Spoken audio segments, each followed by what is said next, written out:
All right, well, good morning, everybody. For those who've not gotten a chance to meet me yet, I am Rabbi Jenni Greenspan. I think I've probably at least corresponded via email with many of you, but maybe not.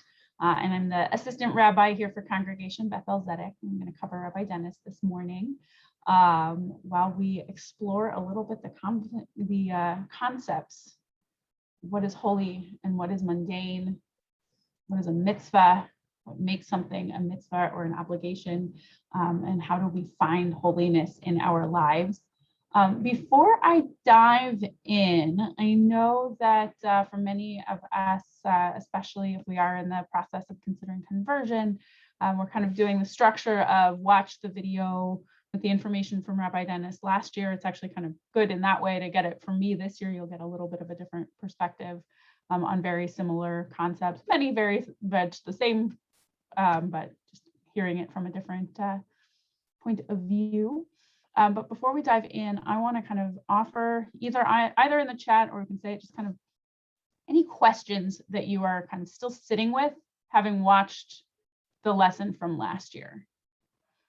If you linked it, just to make sure that I come back to any questions. I kind of want to let the chat be a question parking lot for the moment. So I'm going to give us like 30 seconds for you to, if there are any questions you're still sitting with in watching or rewatching the video from last year.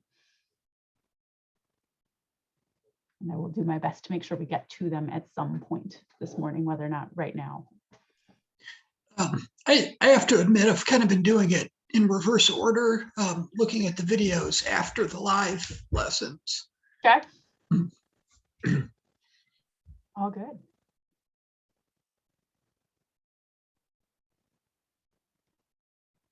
Okay, I just wanted to make sure to create the opportunity for it. No problem at all that we're ready to start fresh then instead. So good morning.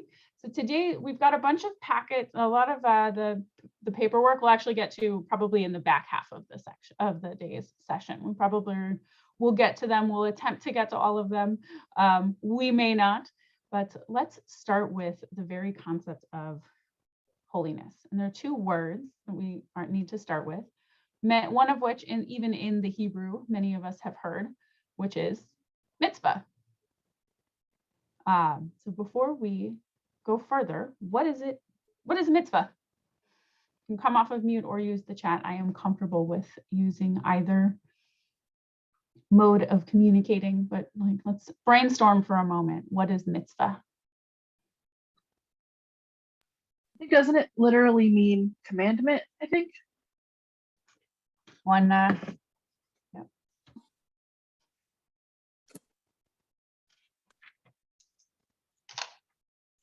It has many different meanings, if I'm not mistaken. It might mean, can you hear me? Yes. Okay, it might mean commitment. It might mean a good deed. It might mean being active in the community and being aware of other people's needs, etc., etc. Active in the community and aware of people's needs are an interesting choice of words. I've never heard those ones before, and that's a really beautiful kind of way to boil in that commandment and commitment and the good deed. You're kind of bringing in all three of those elements by doing that, right? Mm-hmm. So yes, commandment, as someone said, is kind of the more literal translation. I will note, by the way, I did say Hebrew, so it is correct. The literal translation of the Hebrew word for mitzvah is indeed commandment or direction, instruction. You are told to do something, which, if you are coming from a supernatural belief about God, God is an outside and above entity that tells you what you must do. This is very much an Orthodox perspective. Then it is very much a commandment, an instruction. You must do something. At the same time, if we think of God in a supernatural sense, as Rabbi Dennis talked a little bit about the supernatural and the natural sense of God, he had prior to the session in the last round, We have the natural God is more finding God in nature as we experience it, and noticing our attempts toward holiness and connection.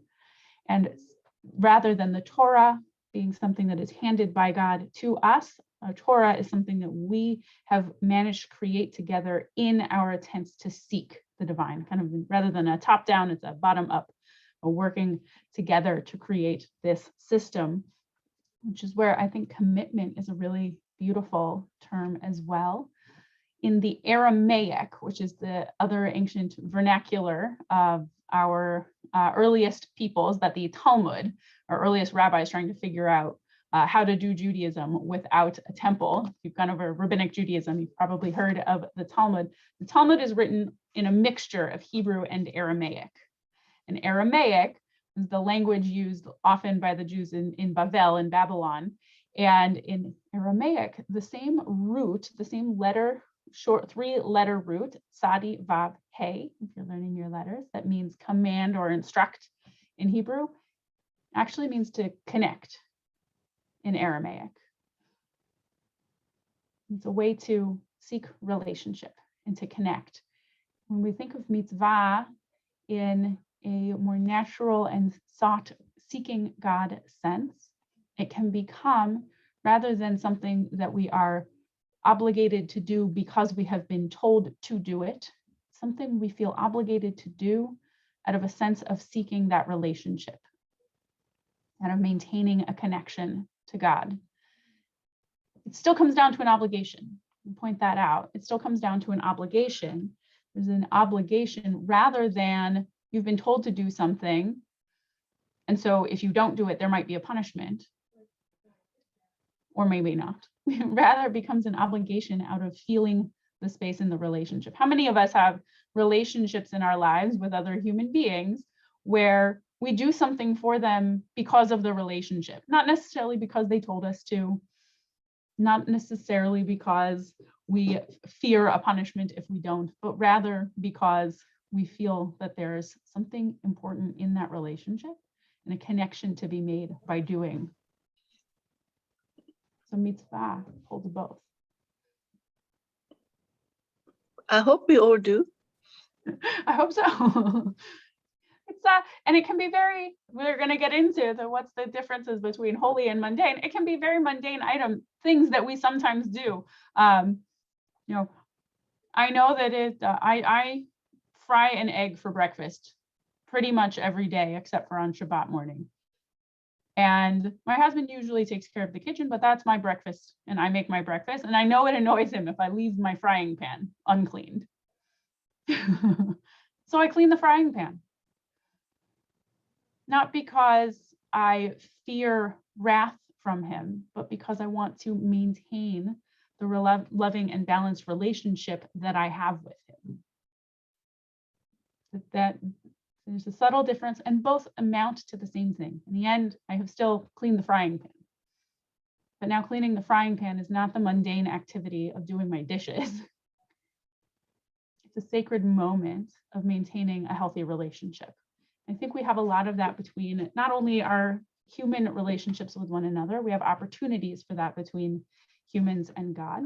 We're going to explore a little bit the importance of doing that both. Is that some of our mitzvot in Judaism, I'm going to give 2 more terms, are what we call ben adam lemakom, which means between a human being and the omnipresent, between a human being and God. Can anyone think of an example of a mitzvah or a ritual, a Jewish action that we do that probably falls into that category of something that we do between humans and God? The lulav. Lulav, great example. So we know we shake our lulav and etrog on Sukkot. I promise I don't do that for my friends because otherwise I'd smack them in the face accidentally with it. The prayers. Many of the prayers. Yeah. The celebration of holidays. Holidays, very good example. Great. So some of them are things like holidays, things like the specific rituals we do for the Oh, holiday. Shabbat. Shabbat. Oh, Shabbat. Yep, Shabbat is a great example. Wrapping tefillin, if we've seen that, onto our arms during prayer services, all kinds of those sorts of things. And we'll get into a deeper discussion of what it is later on, but perhaps keeping kosher as well. Something that's not really about humans, but about elevating other humans. It's about elevating an excuse or an experience that we are having. The other category of mitzvot, there is bein adam lemakom, between a human being and the omnipresent, between a human being and God. There's bein adam lechavero, between a human being and their friend or their fellow, between a human being and another human being. You think of categories of mitzvot that might fall into that category. There's some of the ones that Martine mentioned kind of on the larger level. There's some where I might be surprised to discover that Judaism actually considers truly an obligation. We're taking care of our beloved one, I mean the family, the ancestors, taking care of the sick one, all this community interaction. Visiting the sick, community action. Yeah. Leaving the corners of our fields unharvested. Leaving the corners of our fields unharvested. So Brian, you're taking us into the corners, into the biblical mitzvot that we may or may not be able to fully observe as thoroughly as we might want to today, but that are still there. We're pulling on the concept that in the ancient world, the Torah imagined that we would be in an agricultural society, and we were commanded by the Torah, we're required by the Torah that when we went to harvest our field, we had to leave at least some around the corners. I'm trying to do corners with my Zoom box, unharvested. So and that taking care of the environment. All right, so we had left some of the one, let me finish on that. We leave some of our corners unharvested so that people who did not have a field of their own and couldn't afford to purchase from what we'd harvested would have a place to go. So it was a specific example of a larger mitzvah that we still do today, tzedakah, caring for those less fortunate. Caring for the environment is another good example, one that's actually given before there are other people, but so that one's kind of bridging almost the bein adam lemakom and bein adam lechavero, between the human and God and between the human and others. We're charged by God pretty early on in our Torah to care for our environment. And a midrash, a later rabbinic interpretation, says that because if you don't take care of this earth as God expected us to do it, who's supposed to do it after you? It's also one of the things that we are charged with coming to mitzvot between human beings and others. Did we go over already the phrase ve'ahavta l'reyecha kamocha? You should love your neighbor as yourself. Perhaps the Rabbi Akiva called it the most important mitzvot of the mitzvot, perhaps the most important connector, command, obligation. I tend to think of mitzvot as my sacred obligations. Maybe not commandments, but obligations. And obligations can come out of an instruction or a command or out of a need to connect. I tend to think of mitzvot as sacred obligations. Our rabbis came to decide that we picked a number. Does anyone know what the number is? How many mitzvot are we supposed to have? It's in the website of Beth-El. Yeah, 613. Yeah. 613. What's funny is that many rabbis, that was created, that's a thing, we're supposed to know it, and many rabbis have later tried to go back and identify exactly, like make your list of exactly 613. We usually come off a little bit off somewhere, but it's a number to kind of say there's always more that we can aspire to do. There's 613 things to try. Some of them are ones that we cannot do. We acknowledge that in the modern world. Some of them are either the agricultural commandments that Beth-El was referring to with the leaving the corners of the fields. Those are interpreted to only apply in the land of Israel, that our cornfields out here in Indiana aren't actually beholden to that particular command. And some of them are commands that we simply can't do because we do not have the Beit HaMikdash, the temple, the ancient temple that stood. So all of the laws regarding the sacrifices, we can't actually do. But we still say we have 613 opportunities to attempt to derive sacred opportunity for obligation. I do have one. Connect. I do have one quick question, Rabbi Yeah. Jenni. Please. How would the Shemitah year be translated in modern world? They actually, so this is a Shemitah year.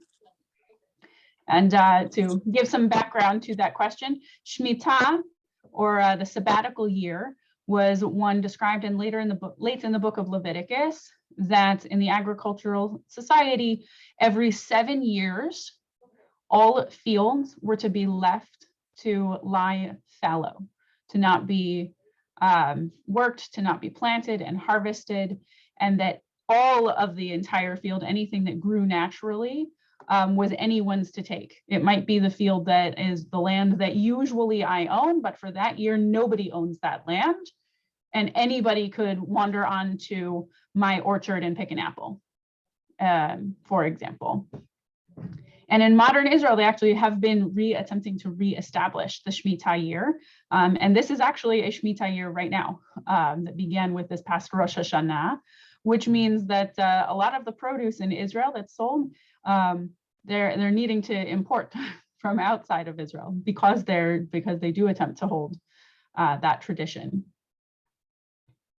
Yeah, it'll be very interesting. I don't know many of us, if we're used to buying a lulav and etrog at Sukkot, the 4 species, the etrog especially, the citron in English, we're used to receiving it from the land of Israel, and this year we'll likely receive it from Italy, which is a place that they can grow it, similar climate, but we won't have to worry about the Shemitah element that we're not supposed to take for those 7 years. Yeah, that's a good question, a good pointing to a different category of mitzvot, kind of a subcategory of our mitzvot. I'm not sure if that one's between us and God or us and other humans, probably both is again. I want to talk a little bit about with mitzvot comes blessings. Anyone know the opening formula that some of us do, the opening formula for a blessing in Judaism? We have kind of a linguistic formula.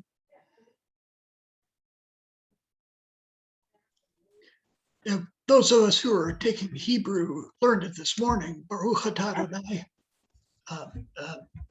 Eloheinu melech haolam. Perfect, exactly. Baruch atah Adonai Eloheinu melech haolam. Every time we say a blessing, we start with those 5 words. Blessed are you, Adonai, our God, who is the ruler of this universe. After that, there's another subcategory, another subformula that we'll sometimes hear. Asher kiddushanu b'mitzvotav v'tzivanu, who has sanctified us through mitzvot and obligated us to, asked us to, commanded us to, connected us to, and then you fill in with what the mitzvah is. The other category of mitzvot we might hear, those are the brachot attached to, blessings attached to a mitzvah, to an action, to something that we do. Let me quit my email so that can't happen again. Something that we do to bring holiness into the world. And then we have another category of mitzvot. They're sometimes called brachot hana'ah, blessings of benefit, blessings of saying thank you, blessings of gratitude. Most of those are food. A lot of those are food. There's a teaching in the Talmud that if you were to eat without taking the moment to bless, and I tend to think it doesn't actually mean if you have to remember the exact blessing of tradition every time, but if you were to eat without taking the moment to think about the miracle that it is that we have food in front of us, the Talmud calls that tantamount to stealing. If you just mindlessly eat, the Talmud says that's almost stealing, it's almost theft, that every time we should go to eat, we should have a moment of gratitude for the possibility, for the creation that brings food to us, for the possibility of eating, for that to be with us. There are other categories of blessings of gratitude. I'm going to share my screen so we can look at it. And those of us who got to experience our first snow of the year, you can say it with me. So I'm going to share my screen so you can see it.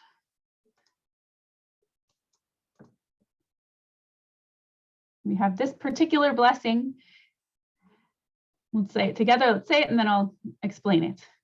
We say, Baruch atah Adonai Eloheinu melech haolam oseh ma'aseh bereshit.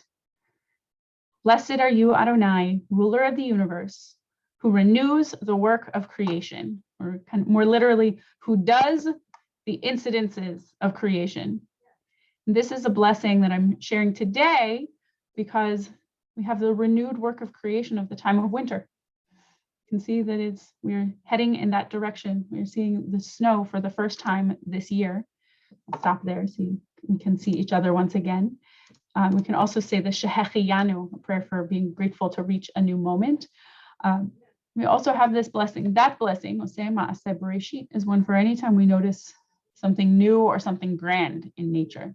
You can use it for seeing a storm or seeing beautiful flowers for the first time in spring, the constant renewal of creation. So with these blessings, we're not necessarily thinking about mitzvah and a sacred obligation in any sort, but rather gratitude. We've received something. If you watched Rabbi Dennis's video or will, these are the blessings, not of our action and saying that the act that we're about to do is to bring holiness in, but rather that we have received holiness and we're grateful for it. We've received the gifts of watching the seasons change. We've received the gifts of our food. We've received the gifts of seeing a friend for the first time, the gifts of good news and the gifts of bad news and the opportunity to connect. So all kinds of blessings that you might find. Some in the back of many prayer books, you'll see blessings for these occasions that will come up. Pause here for a moment of questions on mitzvahs, the concept of mitzvah, sacred obligation, and the concept of blessing.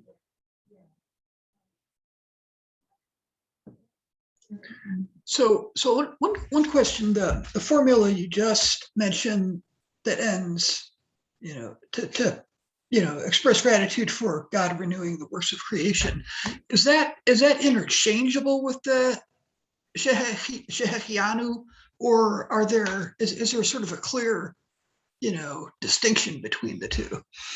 So that one is usually specifically reserved for nature. I see. So I'll say when we say bereshit in the rabbinic tradition, it means creation. We're referring to like the very beginning of the book of Genesis, bereshit. And so when we say oseh ma'aseh bereshit, that one is almost always reserved for natural phenomena. So things like the first,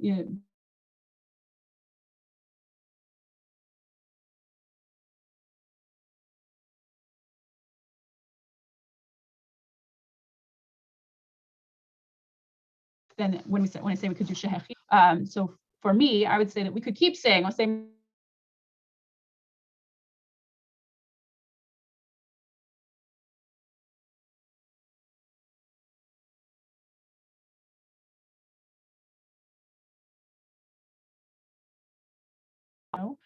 year, but the shahianu would be just today, just the first one of the year. As we've arrived at a new time of year. Shahianu will also come up. You'll hear about it in a later session at life cycle events, especially the more celebratory life cycle events. So we'll say shahianu at a baby naming or at a brit milah, circumcision. You'll see it at a bar mitzvah, at a wedding, or a bat mitzvah. You can see it at college graduations and high school graduations, marks moments of significance in a life or moments of newness. Because the ending part of that one, shahianu, is that God has allowed us to live and establish our lives, helped us be sustained and arrive at this moment. So the shahianu is very much a blessing about time and a particular moment.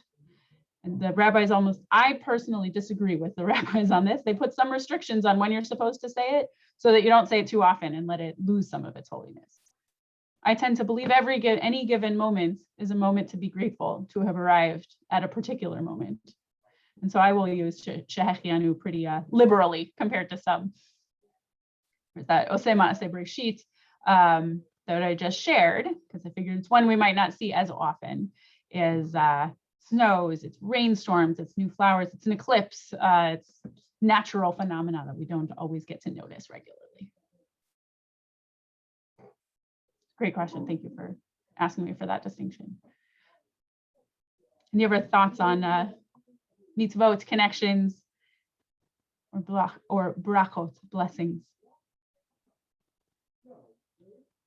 Before we move into the kind of second key word of the day, I want to ask if there are any moments you can think of and are willing to share here with the community that you've truly felt holiness.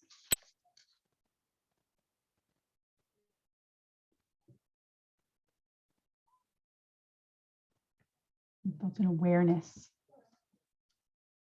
holiness.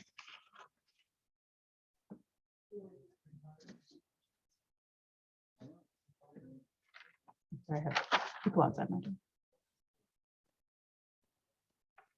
So one for me, and once was traveling. For those who don't know, I'm originally from California, and I was traveling from Southern California, where I was living at the time, back up to Northern California, where I had gone to university, and was walking along a cliff in Santa Cruz, California. And it was around sunset on a Saturday afternoon, late Saturday afternoon.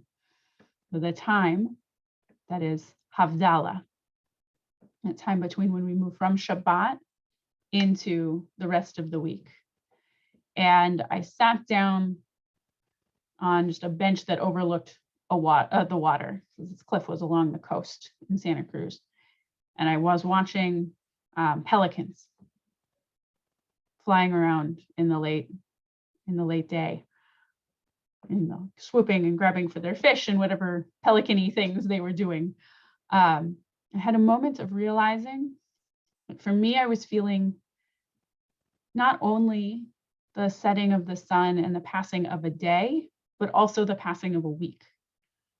That as humans, we have a gift of noticing time passing in a different way than other creatures might have.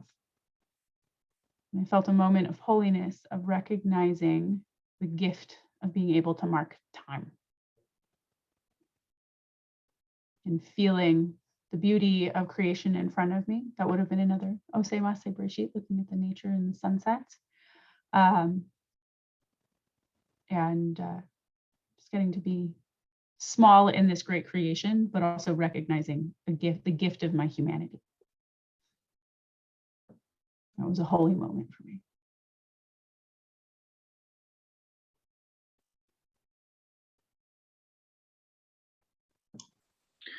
Yeah, I can name a couple sort of types of experiences. I mean, I share that too, the times I've experienced sort of the awesomeness of nature. Although I hadn't thought of that as a holy moment as much as an experience of the awesomeness, but also often with music. I'll get so immersed in the music that I feel a similar, kind of emotional sort of totalness, so.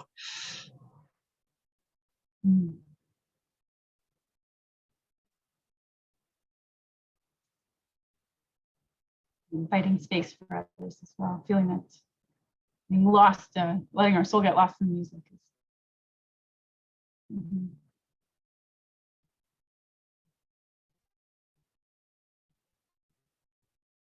Sometimes it can be, for some of us, the experience of playing out a ritual. Experience of making moments for candles on a Friday night or on Hanukkah. Making moments for light. Making moments for family. Making moments for connection. Does anyone know what the very first thing in the Torah that is referred to as holy is? It's the first time that God declares something holy. Shabbat. The Shabbat. Yeah. The very first thing that we have in Judaism declared as holy is time. Setting aside time, marking time. I'll talk for a moment about how do we invite sanctity? It's kind of the core question for a few minutes. How do we invite sanctity into our lives? Which we kind of need to start from what is not sacred.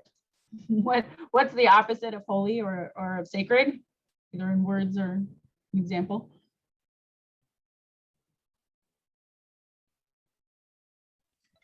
Profane. Profane. Or any other words people can think of? Evil.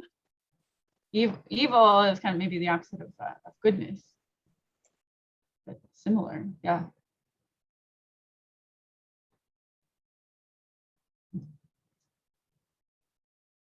Sometimes we think of profane, say mundane, say secular. What are we doing? And I described the washing the frying pan. What are we doing when we move?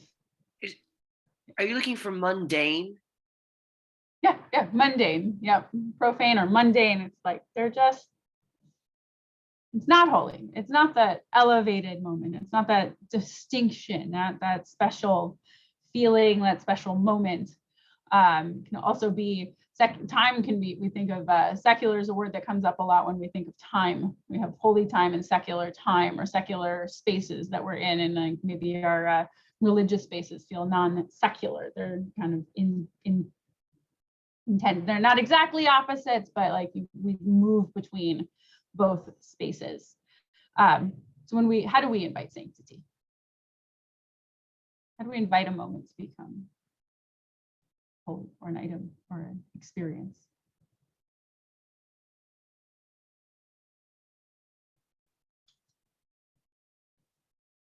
By invocation. Invocation. It's a huge one.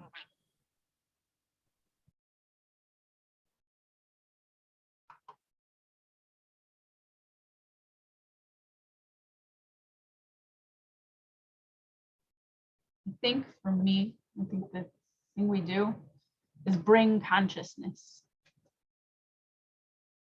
To some degree, it's mindfulness, but it's something more than mindfulness as we attempt to seek to connect to divine. So invocation or blessings, saying it, speaking it. When we say Osema Aseh Bereshit, when we say that blessing I just showed a few moments ago, we are shifting from noticing the snow to noticing the miracle. So invoking, marking it, deciding I want to make this particular experience holy. Sometimes it's doing, right? We have a lot of rituals in Judaism where we do something to create the holy time.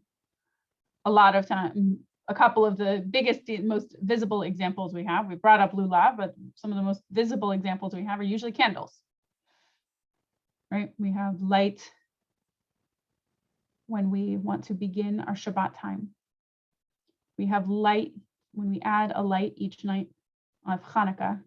In fact, in the Talmud, they debate. So Hanukkah is for 8 days, and we're going to light candles every night for 8 days. There's a debate. Should you start with 1 and go up to 8, counting like night 1, night 2, night 3, or should you mark full, start with 8, saying we're starting this 8-day holiday. Now there are 7 days left of it, and 6 days, and 2, and so on down to 1, and letting the light slowly diminish back out. And there's a debate: do we go from 1 to 8 or 8 to 1? And in the end, the decision is to go from 1 to 8, which I think many of us have seen, because they say we want to rise in holiness. We want to keep adding something to make each night of Hanukkah even more holy than the previous one, each more bright, more there, more present, bringing more light into the darkest and scariest times of the year. So there's sometimes it's actions. Most of the blessings that have that formula of asher kiddushanu b'mitzvotav v'tzivanu, we're doing both. We're invoking, as Beth-El said, we're by saying a blessing. So we're invoking God's name and saying, I'm saying that this moment is holy. And then the deed, the action that we're attaching to that blessing is also an action, making the experience of doing it holy.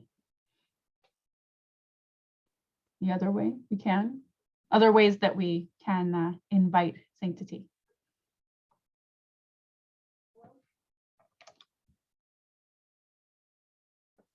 So we talked about transforming an ordinary moment, it's just Friday night, to it's Shabbat. We transform the ordinary into the holy. We can increase it. Second night of Hanukkah, we're going to add even more light. Third night, even more. And sometimes, like Jim's example with music, holiness, inviting sanctity, is taking the moment to feel that we're connected to something, even if we can't fully describe it or name it, even if it feels ineffable. Ineffable is Heschel's word. Rabbi Abraham Joshua is Heschel's word. It's like ineffable, it's indescribable. It's something we can't put words to. Basically boils down to awe, A-W-E, that feeling of both being drawn in and attached and connected, but also a little bit wanting to distance ourselves, a little bit protect, to self-protect. The Hebrew word yirah is attached to awe in English. It's simultaneously, it's the simultaneous feeling of fear and wonder in one moment. To me, that's awe. You're in a state of wonder, and there's a little bit of anxiety of realizing how small you might feel in it. At least that's how I felt on that cliff, watching all of nature kind of play out in front of me. I want to take a moment to talk about what can and cannot be considered holy in Judaism.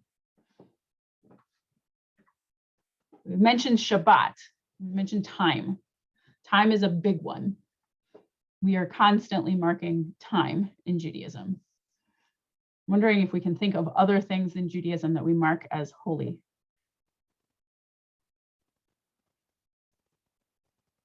In fact, maybe I'm gonna back up and switch to two things that I had planned. We're gonna come back to that. I'm gonna switch to what I had planned to do next and do them in the reversed order, because I think that might be easier for us to kind of connect the two together. The Hebrew word for holy, I should back up, is kadosh. Kuf dalid shin, if we're practicing our letters. Kadosh. We might notice that root showing up in a lot of Hebrew words. Can we think of a couple? Kiddush, Kiddush is one. kosher, Kosher is not quite. It's a different cup. That's a Kiddush. Kiddush. kaddish. Kiddush. Martine, what was the second you just said? No, kaddish. I spoke at the same time. Mhm. Okay. So we've got, I've heard kiddush, kiddush, Kaddish. kaddish, good. And hatzi just means partial. We have the whole prayer.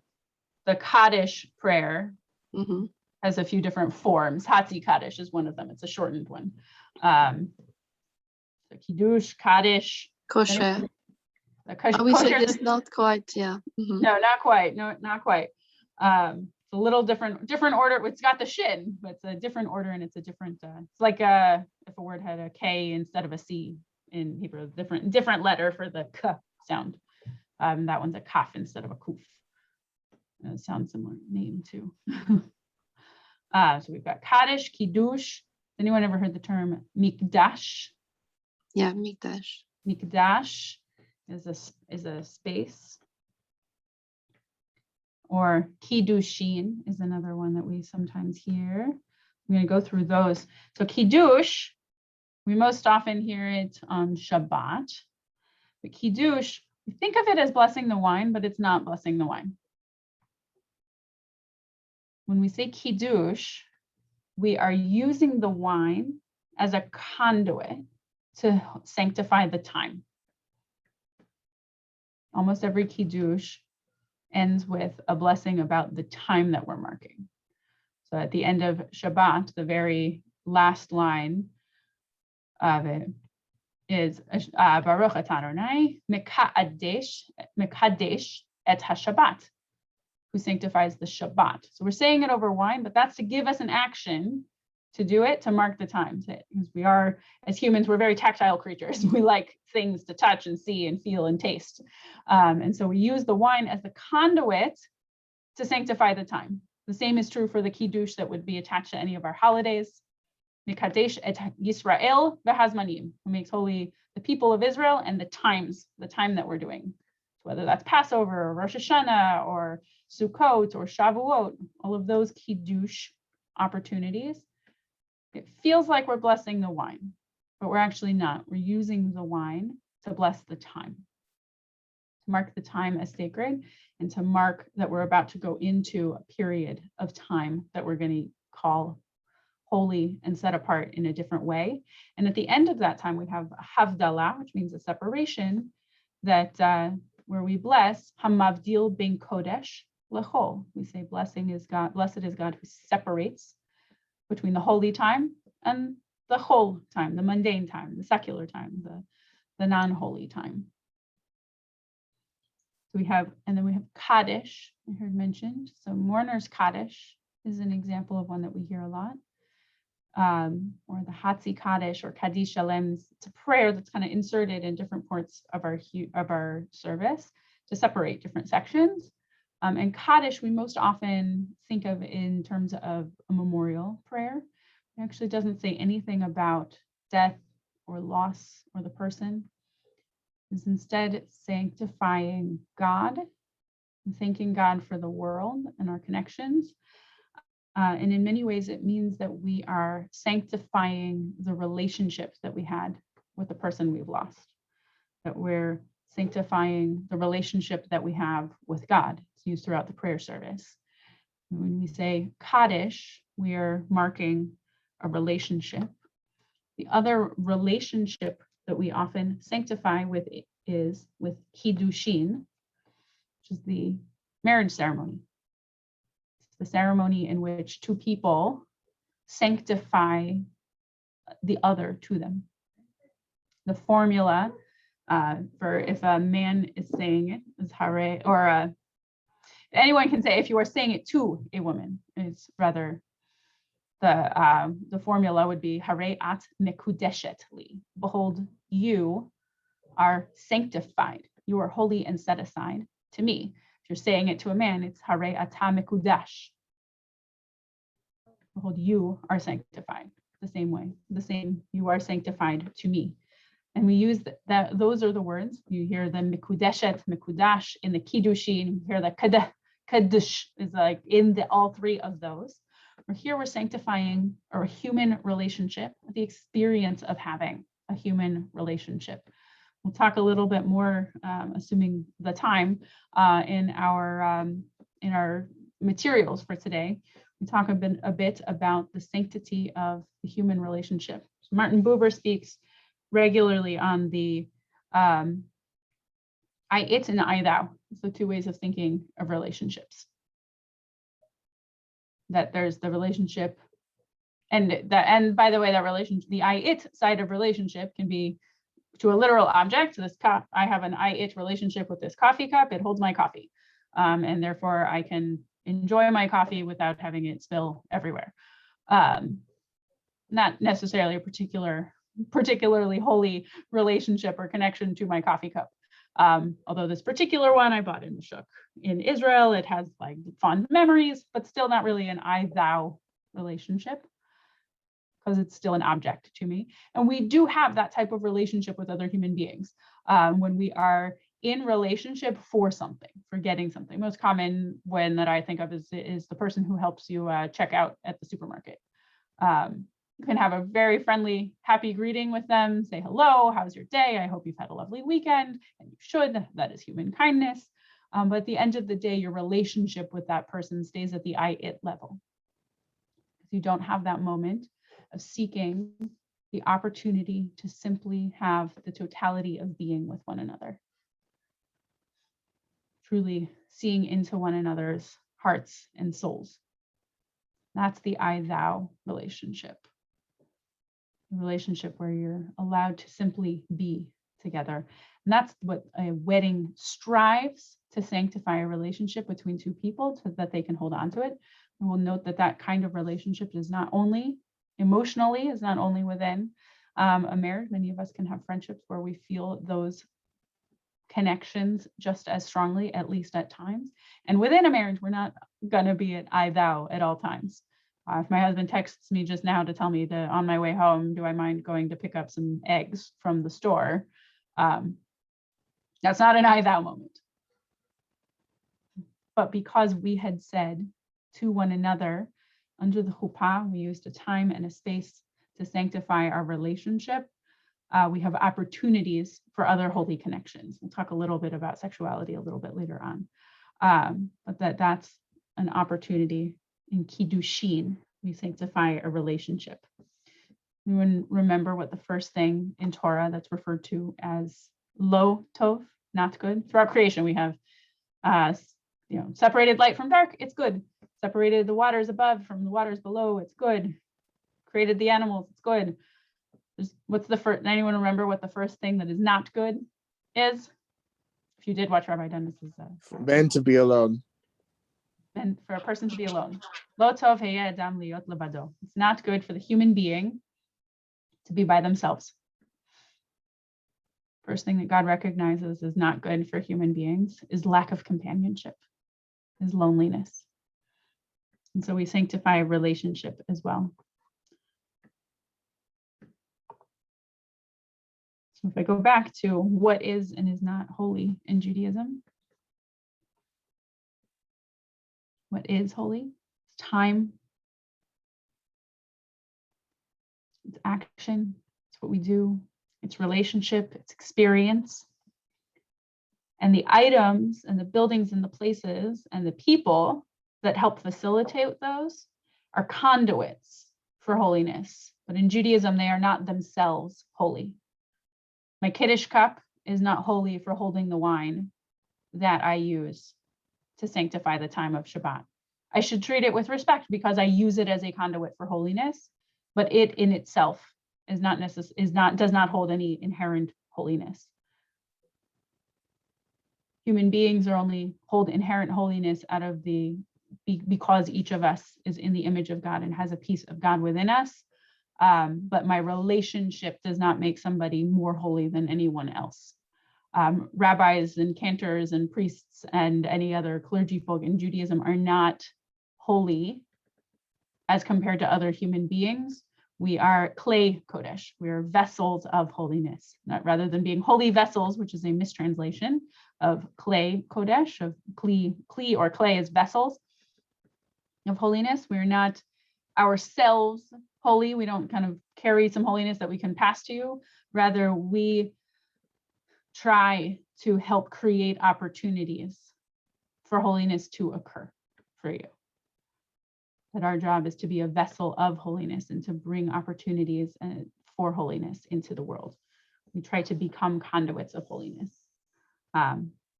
Buildings, it's a mikdash earlier. Beit HaMikdash was the ancient temple that stood. And our synagogues today are not called Batei Mikdash, they're called Beit Knesset, a house of gathering, house of being together. But a home is called Mikdash Me'at, a little Mikdash. A home where we come together, create holy relationship, and family becomes a holy place. But again, the building isn't what's holy, the family, the connection, the relationship, the home of the home, rather than the house of the home. That's what's holy. I'll pause here, so you see we're about halfway through for questions on the concepts before we go into a couple of the more specific ways that we often play out, attempting to make things holy in our lives. So I do have a question based on what you just said about, for instance, rabbis not being holy. But, thinking back to all of those, rules and rituals in Leviticus, for instance, that seem to be geared towards, creating a state of perfection, to put it generously. And a lot of those rules applying to the priests of the temple. Does that imply that there was some holiness conferred on the priests back in the day, or not?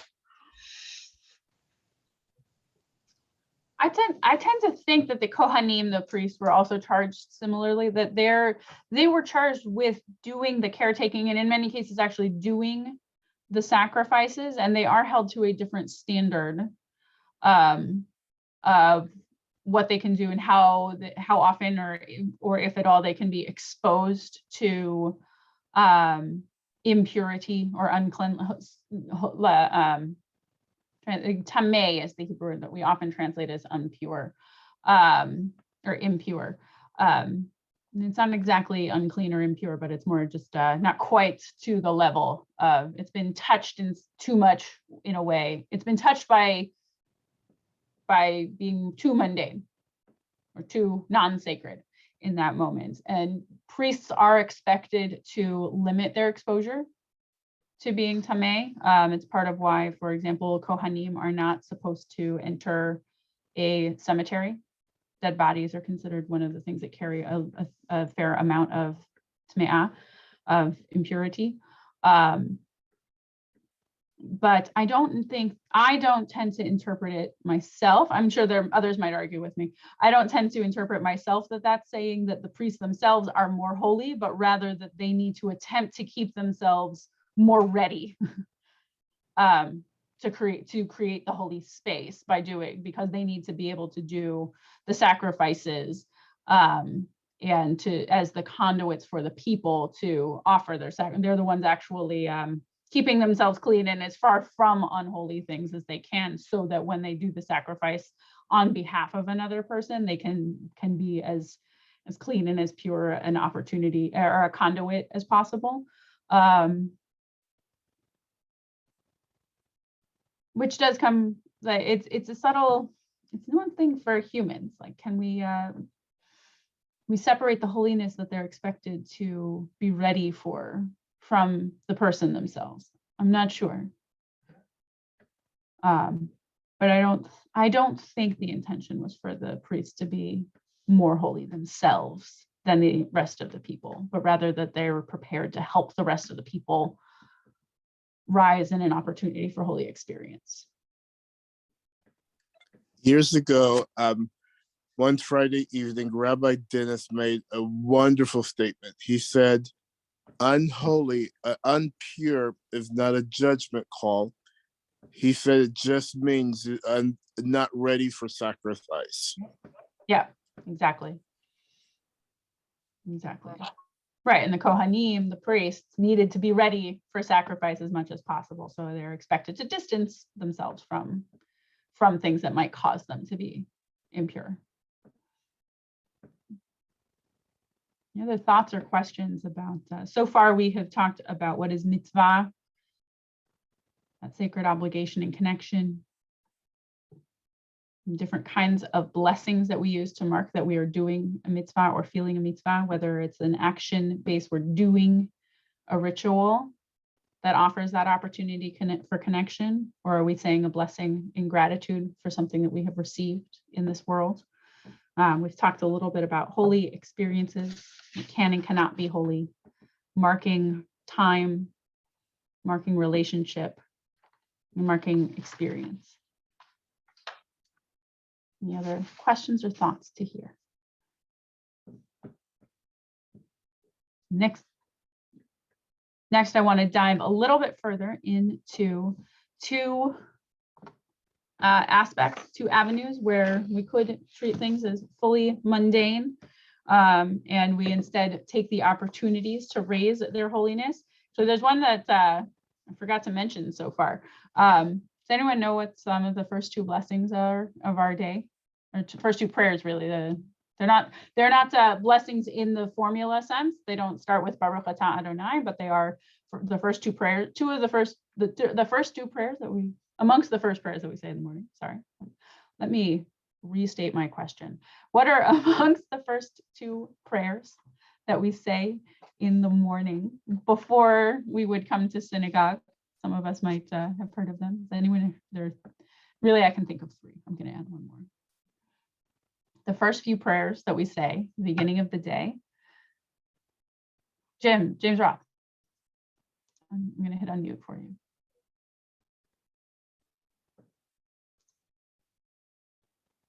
Oh, and we're having trouble unmuting you. Yeah. Got it.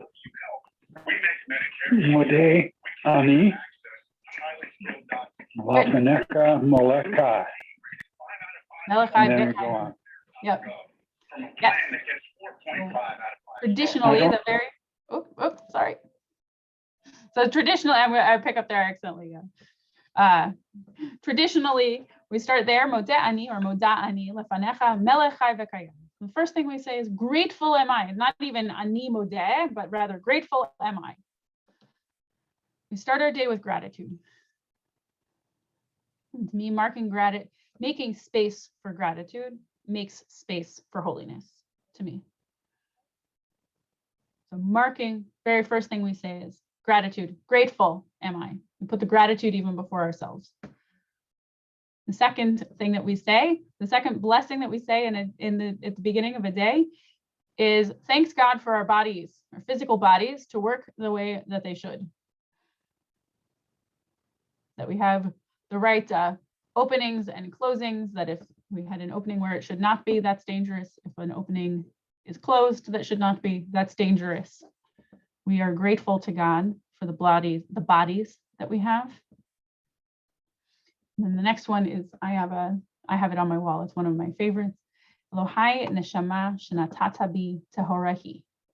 God, the soul, or the breath, the same word in the Hebrew, that you have put into me is pure. That our souls are pure. That their souls can't quite be touched by the unholy, by the impurity. We start our days with gratitude that our bodies work and that we have our souls. And then we move through our day, ready to mark other moments that could be very mundane and offer them opportunities to be raised. So if we, now we'll go to our materials for today. I'm going to open them back up on my computer so that I can share. Just a question. I'm sorry. How could the soul be impure? How does the soul? It can't. It can't. No, that's part of the prayer. Yeah, that's what I don't quite understand the idea. Yeah, we start our very day with the notion that we say, God, the soul in me is pure. It is. But can the soul be impure? Can it be becoming impure? Mm-mm. No. No, because we all would use the same. We all use the same formula. The soul in me is pure, which means there's a piece of me, no matter what, that's always pure and holy. Okay. Mm-hmm.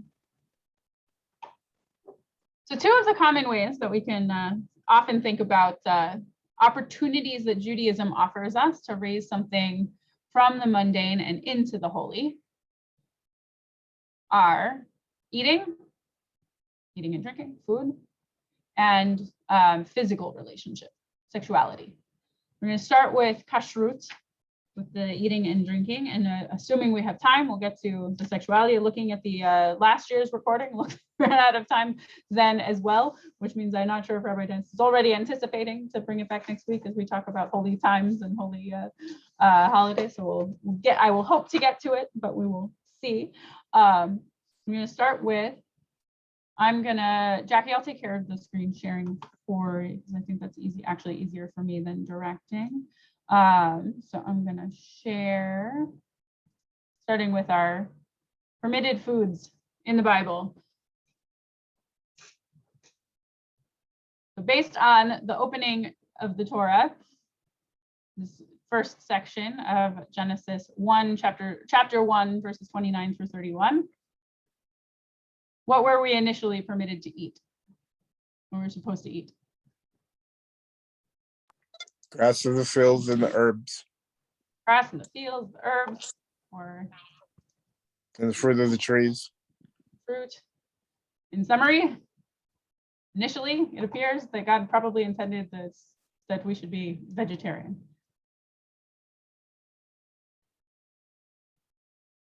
And then after the flood of Noah, God blessed Noah and his sons and said to them, "Be fertile and increase and fill the earth. The fear and the dread of you shall be upon all of the beasts of the earth and upon all the birds of the sky. Everything with which this earth is astir, and upon all the fish of the sea, they are given to your hand. Every creature that lives shall be yours to eat. As with the green grasses, I give you all these. You must not, however, eat flesh with its lifeblood in it, but for your own lifeblood, I will require a reckoning. I will require it of every beast of man too. I will require a reckoning of human life of every man for his fellow man. Who sheds the blood." So the main thing we're looking at is this one, verse 4. You must not, however, eat flesh with its lifeblood in it. So here, before we even get to what later become the laws of kashrut, the laws of which animals we may or may not eat, we already see a concept of you should not eat an animal with blood already in it. So we have to remove the blood. In later rabbinic tradition, this starts meaning that after meat is slaughtered, you're supposed to soak it and then rest salt on it for a while to absorb out as much of the blood as possible. But this boils down to, we could just eat. And we could just eat meat. But God is encouraging us to do so with some restriction, with some thought and care. Later on, let me hope I'm opening the right tab. Oh, I accidentally hit stop share. But I tried to have them all open in tab one to go one after another, make it easier. Okay. Later on in Leviticus, once we are, so in Genesis, God is speaking to all humanity. By Leviticus, God is speaking to Jews, to the B'nai Israel, the children of Israel, and those who've joined in with their community, which is an opportunity to think for us to be not only distinct in how we eat, but also eating is a very social activity.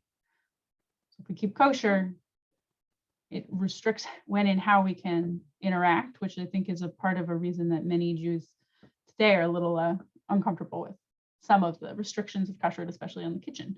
But here we have God speaking just to the people of Israel. And I'm going to scroll just to the Deuteronomy one because it's a little bit shorter for us to look over together.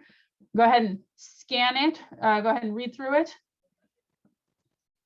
And let's look at some of the restrictions that seem to come up.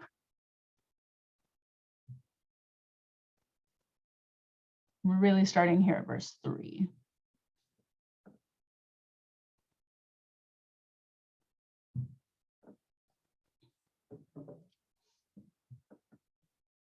I'm giving a moment to give us time to read.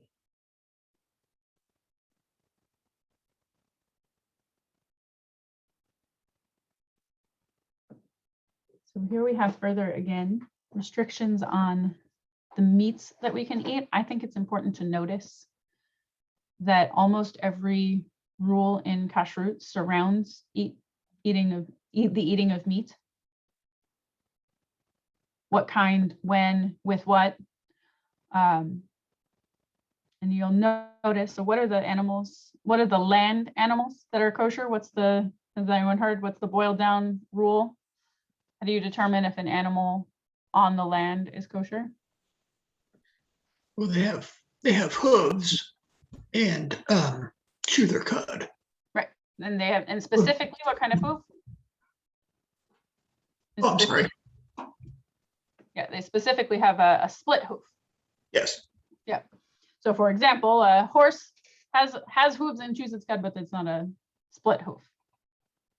So horse is not kosher. Pigs have a split hoof, but they don't chew their cud, not kosher. Camels chew their cud, but don't have hooves at all, not kosher.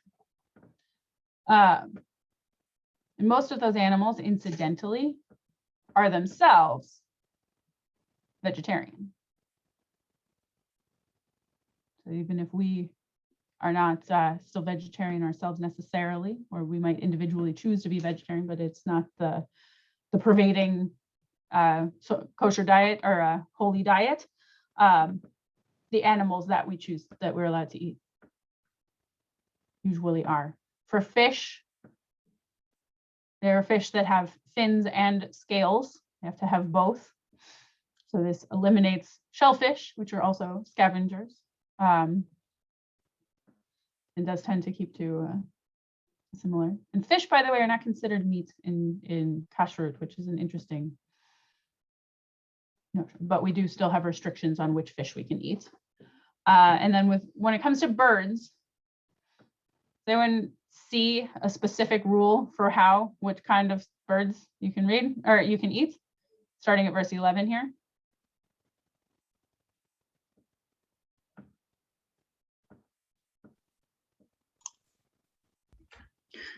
Whether birds of prey or scavengers. Right, so the ones we're not permitted to eat are birds of prey or scavengers. What's interesting is the Torah does not seem to give a very particular, a specific like thing to look for when it comes to birds. You know, with land mammals, split hooves, chew their cuds, I can look for that. With fish, fins and scales, I can look for that. When it comes to poultry, the Torah just gives the list of the ones that you may not eat, all of which seem to be bird of prey. Though some in some Orthodox circles will also not eat turkey because they happen to not be on the list of ones that we can or cannot eat. But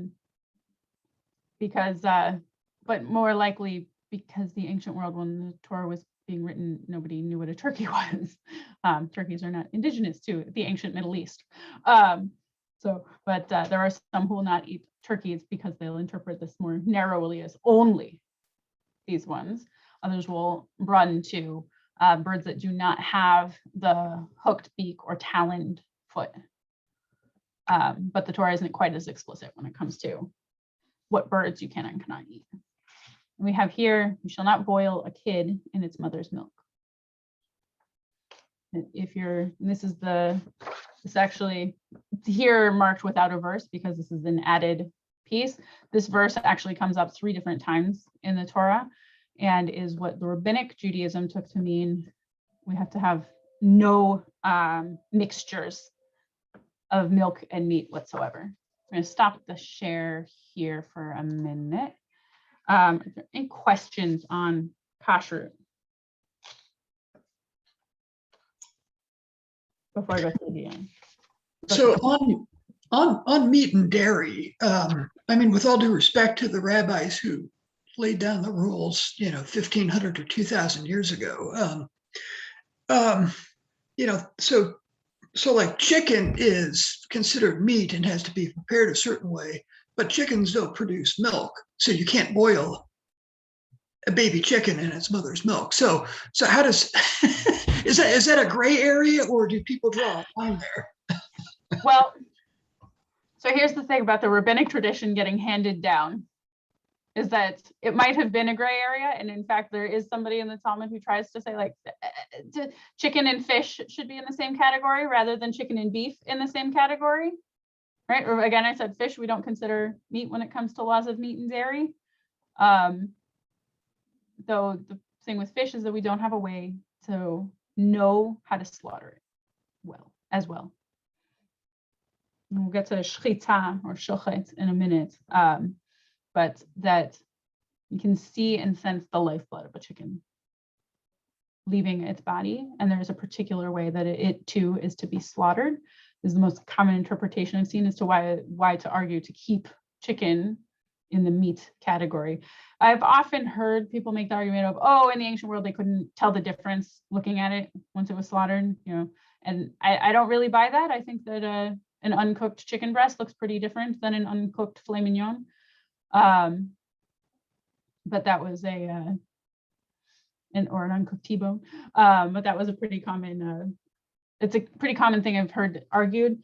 I think it comes down to the overall laws of meat and milk, and it's actually one where I find it a little bit uncomfortable that we do allow dairy with fish, is that milk is what mammals give to sustain the life of its young. And meat is necessarily taking of a life to sustain a different life. And so to me, the separation of meat and milk is actually as much to recognize that we don't want to put loss of life and sustenance of life in one space. Then we're kind of pushing apart, where if holiness is drawing distinction, marking things out, as time out as kosher and experience out, or time out as holy, or an experience out as holy, marking something and naming it as distinct and special, the combination feels a little profane to me. So I actually find it more interesting that we allow dairy with fish than that we don't allow dairy with poultry. I might be in the minority on that. I don't know how often I hear of that, but I actually find that more interesting than the other way around. Also, that chicken and eggs together is okay for the same reason. Which is where we see sometimes holiness and making an experience holy is simply by following it the way that we've inherited the tradition, because the passage of tradition from one generation to the next in and of itself carries some holiness, carries some kedusha of pulling together the different traditions as we have received them. That's my somewhat off the cuff answer on the chicken and meat, which is why I also, by the way, you may or may not have seen some arguments recently on the OU, the Orthodox Union, which is one of the bodies that will certify items as kosher or not based on the preparation that they'll see in the factories, that they don't want to certify Impossible Foods plant-based pork, because they don't want to put a kosher label on something called pork, which I find uncomfortable, because to me, like, putting cheese onto an Impossible fake meat burger is not violating that separation between life-giving and life-taking. And in fact, the very point of Impossible meats and other plant-based and meats that don't require actually slaughtering an animal is allowing to remove the need for slaughtering an animal, both for humane animal rights issues, which we'll come to in a moment, and for environmental reasons. The goals of Impossible meats is to not have to raise animals for slaughter. But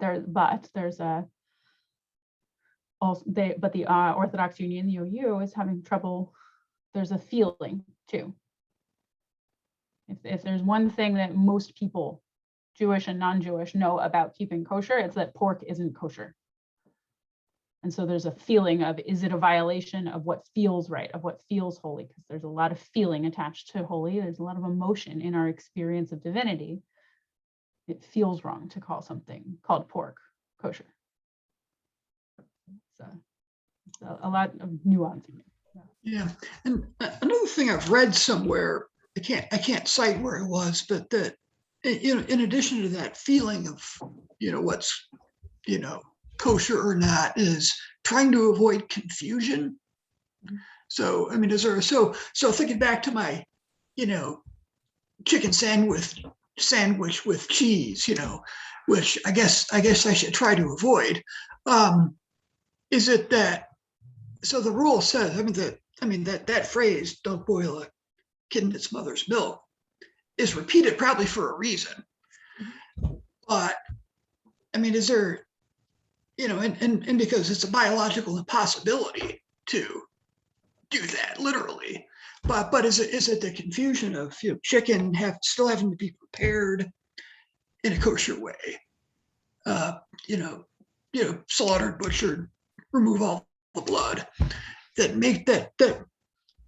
that makes it more like meat, and then to avoid the confusion with, okay, if it's okay to eat chicken, then it's okay to eat beef with dairy.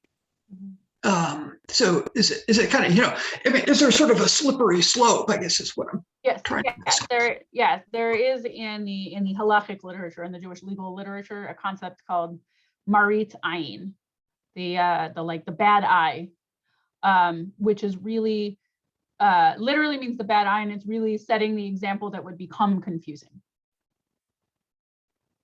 It's a reason that many Jews whose mode of keeping kosher allows for eating in a restaurant that is not strictly kosher, but only eating what they like, say, vegetarian inside a restaurant that serves non-kosher meats, will, if they wear a kippah in public, will remove it because they don't want to confuse other Jews that this might be that, oh, maybe that is a kosher restaurant after all. And it is another example as well. Maybe if we don't, if dairy is allowed with chicken, maybe you would confuse it with meat. It is a reason that there are a lot of Orthodox Jews that won't eat those plant-based meats as non-meat. They'll still treat them as meat in their diet and still wouldn't put cheese onto an Impossible Burger. So yes, there is a concept of a marit ayin, of a kind of keeping away the eye toward confusion, to make it as simple as possible, because we are still trying to seek, for those who organize their lives around halakha, around the Jewish legal system. You also don't want to, you want the whole idea is to continue to have that either fulfilling God's instruction or connecting to God through those. We want to make that possible. We want to make that an ideal that we can actually reach, and not an ideal that we're always striving for and too far. And we recognize that we're never likely to get to the ideal and the perfect every time, and there's room for that. And halachic literature has concept of b'diavad, after the fact, good enough. And so yes, marit ayin, like keeping away that confusion, is to try to help keep us from getting too close to the violation. So yes, that's also in there. So basically making a good not evilly spoken of. Say that again. Are good not evilly spoken of? Good not evilly spoken? Right. So don't let your good be evilly spoken of. Shun the appearance of evil, basically. Right. Yes. Yeah. Don't let right. You're following the tradition, but you don't want to do it in a way that somebody might think that you're not and say that you're not. Right. Exactly. Right. Yeah. Let's go through really quickly. I see we're down to 10 minutes. I'm sure this happens every time. We're down to 10 minutes. There's a sheet, if you've printed them or looked. I'm going to not share it so that we can actually see each other, just to go through it, entitled What/How Jews Eat, with some basic vocabulary words for when it comes to keeping kosher and kashrut. Is it easier if I share? Thumbs up to me if you would prefer, the little reactions on the bottom. If you would prefer that I did share it, give me one of those. If it's okay that I'm not, then just let it be. Okay, so I will. I see that it would be helpful for at least for one to share, so I will share it. Not a problem. Okay. So share. Okay. So first, kashrut. So kashrut is the system of keeping kosher. Is the system of laws around elevating the very mundane and daily practice of eating to a holy experience. Because we were required to have thought in what we eat and how it was prepared, how we received it. And we should say the blessing to also have the gratitude of having received it. Kasher or kosher, so earlier there was confusion, is kosher a holy word? Truthfully, kosher just means, it's a status word of a food or of an item. It means acceptable. It's good, it's fit. It's fit for us to eat it. A Torah can be kosher, it's fit for us to read from it in a Shabbat morning service. A Chanukiah, the candle, the menorah for Hanukkah can be kosher. It's fit for us to use to light those candles. So kosher is a status word saying that something is fit to be used for a holy purpose. And then he heard the word treif or taref in Hebrew. Treif is the Yiddish, taref is the Hebrew. Taref is the Hebrew, treif is the Yiddish. Often gets misused to mean not kosher, to mean the opposite of kosher. If food as and almost always with food, because we have a word for the opposite when it comes to items. The opposite of kosher when it comes to items is pasul, which I spoke a little bit about, I think, on Yom Kippur. But when it comes to food, treif often gets used to mean the opposite of kosher. It really means torn. And it refers to an animal whose life was taken in a violent way. And in this way, even a burger that doesn't have any cheese on it, doesn't have any bacon on it, it's an animal we consider possible to be kosher. A burger can still be from an animal that was treif if that animal was not slaughtered, shochet or shchita, we'll get to that in a moment, in the way that was considered the most humane. So that could mean it died on its own. It could mean it was literally torn. It means torn, a limb from a limb. It could mean that it was like there was some kind of impact to it that ended its life abruptly. So treif, we use it as opposite, and of kosher, and you'll hear it that way pretty regularly, and people colloquially use it that way, but that's not technically the correct term or usage of the term. And we're not to eat an animal that is nivela, dead on its own, or a treif that's been ended violently, regardless of what kind of animal it was in life. Milchig and chalav is the Yiddish and the Hebrew word to refer to dairy.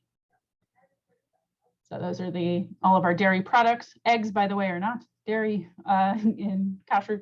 So anything with milk in it. Milchig, you see the word milk in there. And chalav is the Hebrew word for milk. So we mean dairy. And then fleshig or basar is again the Yiddish and the Hebrew for meat. Many people will have separate utensils that they categorize as milchig or fleshig. They'll use separate pots and pans and frying pans and spatulas, and they'll serve it on separate plates and bowls and all of that. You'll have your milchig and your fleshig. And then parv means it's neither, which means it can be eaten with either. So that's, and you'll sometimes also hear colloquial being a parv opinion. It's kind of like, you're not really committed to a side. It's neither. Okay. And those are the categories of foods. If they are kasher, if they fall into the fit to be eaten category, then they'll fall into one of those three categories. They're either milchig / chalav, they're dairy, fleshig / basar, they're meat, or they're parv, they're neither and can be with either. There are differing traditions as to how much time one should wait in between the dairy and the meat. Most traditions offer little to no time going from milk, from dairy product to meat product. The amount of time between going from a meat product to a dairy product varies anywhere from 72 minutes to 6 hours. So you'll sometimes hear someone who had, say, a meat lunch and some ice cream in the afternoon sounds delicious. They might reach for it and then go, oh, no, I'm still fleshig. It hasn't been enough time. I'm still conscious, even though I'm not currently in the meal. I'm still conscious of how my diet can be raised to the holy. The shochet is the person who does the slaughter. Shchita is kosher slaughter. For its time, it was considered the most humane way of taking an animal's life in order to avoid tsa'ar bale chayim, the unnecessary distress of animals, and unnecessary mistreatment of animals. Before I go to the next set, because they're related to one another in a different way, any questions on milk and meat and parv and dairy and shochet and beyond what we've discussed a bit so far? So I'm okay to go on. So Pesach is the holiday of Passover, which adds another layer to kashrut, to keeping kosher. So kosher, kasher lePesach, is the extra category of saying that something is kosher for use on Passover, because on Passover, we avoid eating chametz. Chametz or chamutz chamutz means sour, chametz. It's all about fermentations. It's grains, it's breads that can change their form. Any leavening agent that have a leavening agent in it. Specifically with the five grains listed in the Torah. So wheat, spelt, barley, rye, and oats can be chametz. And on Passover, we're supposed to avoid any form of those 5 grains that isn't specifically and carefully prepared. Matzah, which is the flat bread, really bread replacement for the week of Passover, that's prepared in a quick 18 minutes in commemoration of our ancestors when they left Egypt fleeing slavery, not getting enough time to let their bread rise and bake properly. And so for Pesach, since we were supposed to avoid those 5 grains in any capacity that they could leaven in any amount, there's an extra category of kasher lePesach, of it's something that can be eaten on Passover. So not only for those 7 or 8 days, depending on your tradition, you have not only all of these rules of keeping track of what meats and when and how much and whether there's dairy nearby, you have this additional layer with grain. And then the final term on this page is mashgiach, which means literally in Hebrew, it means supervisor. So mashgiach is the person, hashgacha is the supervision, and that's the person who is checking that the food as it's prepared is kosher. So earlier I mentioned the Orthodox Union is an organization that certifies something as kosher. If something carries a hashgacha or certification as kosher from the Orthodox Union, this is the symbol that they use, is a O with a U inside. So a mashgiach is the person who's gone to the factory of the product that you might be looking at, to say that, yep, all of the ingredients in this are kosher. It was prepared on equipment that wasn't contaminated by anything that isn't. And so that the OU one is when you'll sometimes see a K with a circle. You might see a K with the Hebrew letter kaf, which is the first letter of the Hebrew word for kosher. Around it, you might see, and various other ones. Thing to note if you do want to embark on looking for hechshers, which is the name for those stamps, that certificate.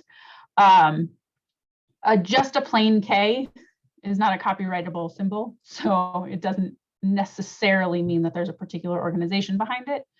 So then you just check the ingredients to make sure it looks kosher, at least for the Beth-El Zedek standards. We're pretty, we'd be okay with that. Some other communities may not. I'm going to pause because we are at noon, and I'm going to stop there and see if there are any closing questions and on kashrut, and tell Rabbi Dennis you still need to get to the last section next week. I know of family that they will not eat, for example, chocolate, mustard, and others, saying they are not kosher. So they actually buy kosher mustard, kosher chocolate, kosher something else. Yeah. So how do you justify that? So it's all about how different communities, how much certification you require. If you want to be absolutely as strict as possible and have somebody have gone to check that all of the equipment at, say, a chocolate factory has truly never had, because it does happen occasionally. I have seen chocolate bars in the regular supermarket that have bacon in them, for example. So if you are someone who wants to require that someone has gone to check to make sure that this is a factory that's never used that, then they'll require looking for a symbol on them. For us at Beth-El, we tend to trust different individuals can choose exactly how strict or not strict that they would want to be. So when I say the standard for Beth-El is if you see just a K, or no symbol at all, and you check the ingredients, if you are comfortable with seeing that the ingredients doesn't list anything that isn't permissible to eat, that isn't kosher, then for us at this community, we wouldn't say that you are not keeping kosher. There are other communities where someone would say that if you are looking at that list and don't see anything that isn't kosher, but you also don't see a certification from someone else, some communities that isn't keeping kosher. For us, we kind of, it's up to you to how strictly you require the checking to have been, is really what I mean. Okay. Mhm. Thank you. Yeah, absolutely. Does that answer the question, Philip, also from the chat? Yes, thank you. Okay. Okay. So now we're past time. So unless I see any other burning questions, let me know. So we'll end here. I'll let Jackie go ahead and end the recording as well. And I will hope to pop in again and see you. I think that next week, Rabbi Dennis will be back, and you are looking at Jewish timetables. So we talked a bit about today about looking at how to make time holy. We talked about a couple of specific examples, and you'll go much deeper into many, many examples of opportunities for making time holy and for tracking holiness in our world with Rabbi Dennis next week. Thank you. Thank you, everyone. And the Shavuot recording will be on tov. Thank YouTube. you. Thank Have you. a good week. Thank you. Shavuot Shavuot tov. tov. What's out?